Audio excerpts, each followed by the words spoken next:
பரிசுத்த நாமம் மகிமைப்படுவதாக. என்னையும் சாட்சியாய் நிறுத்தின என் தேவனுக்கு கொடான கொடி ஸ்தோத்திரம். ஆவிக்குரிய தகப்பனுக்காக நான் இயேசுவின் நாமத்தினாலே நன்றி செலுத்துகிறேன். எனக்கு பைபிள் ஸ்டடி அண்ணன் ஒரு 2 வருஷத்துக்கு முன்னாடி எடுத்தாங்க. கிறிஸ்துவுக்குள் நீ யார் அப்படின்னு சொல்லிட்டு ஒரு 13 டாபிக் எடுத்தாங்க. எனக்கு ஒரு 3 வார்த்தை மட்டும் என் வாழ்க்கையில் போய் அது மேனிஃபெஸ்டேஷன் ஆச்சு. என்னென்னா, நீதிமான், அடுத்து ஐஸ்வர்யவான், அடுத்து நீ வியாதிக்கு சொந்தமானவர் அல்ல அப்படின்னு சொல்லி இந்த 3 காரியங்கள் மட்டும் என் வாழ்க்கையில் அப்படியே மேனிஃபெஸ்டேஷன் ஆச்சு. எப்படின்னா, நான் அந்த அண்ணன் சொல்லும் போதெல்லாம் அப்படியே ரிசீவ் பண்ணுவேன். அது எனக்கு ஏசப்பா கொடுக்குற வார்த்தையாக நான் நினைப்பேன். அதை அப்படியே ரிசீவ் பண்ணி இது என் வாழ்க்கையில் நிறைவேறணும் அப்படி சொல்லி நான் அப்படியே விரும்புவேன். அப்போ நீதிமான், ஃபஸ்ட்டு நீதிமானை குறித்து சொன்னாங்க. நீதிமான்னா நீதிமானுக்கு ஒரு வியாதியும் இருக்கக்கூடாது. இருந்தால் அவன் நீதிமானே கிடையாது.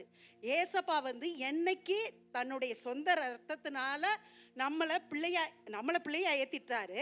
நம்ம அவரை என்னைக்கு ஏற்றுக்கொள்ளுகிறோமோ அன்னைக்கே நம்ம நீதிமான் ஆக்கப்பட்டுட்டோம். ஆனால் அந்த உணர்வு இல்லாமல் நம்ம இருக்கோம்.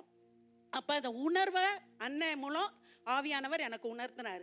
அப்போ நீதிமான்னா நீதிமானுக்கு ஒரு கேடும் வரக்கூடாது. அப்போ எனக்குள்ள வியாதி இருக்கக்கூடாது அப்படி சொல்லி ஜெபம் பண்ணேன். இப்போ 1.5 இயர்ஸாக எனக்கு, என் கணவருக்கு, என் பிள்ளைக்கு 3 பேருக்கும் வியாதின்ற ஒரு கூறு கூட இல்லை. சரியா? அப்படியாக ஏசப்பா என்னை பயன்படுத்துகிறாரு. அதுக்கப்புறம் ஐஸ்வர்யவான். இப்போ எனக்குள்ள என்னன்னா, நம்ம ஐஸ்வர்யவான் ஆக வேண்டும் அப்படின்ற அந்த உந்துதலை கொடுத்துட்டே இருக்காரு. அப்போ அதுக்கேற்ற மாதிரி வழிகளை கொடுக்க வைக்கிறாரு. நான்லாம் அவ்வளோவா கொடுக்க மாட்டேன். இப்போ என்னுடைய வாழ்க்கையில் உந்துதல் பண்ணி இப்போ அநேகருக்கு கொடுக்கும்படியாக ஏசப்பா எனக்கு உதவி செஞ்சிட்ருக்காங்க. இந்த காரியங்களுக்காய் நன்றி.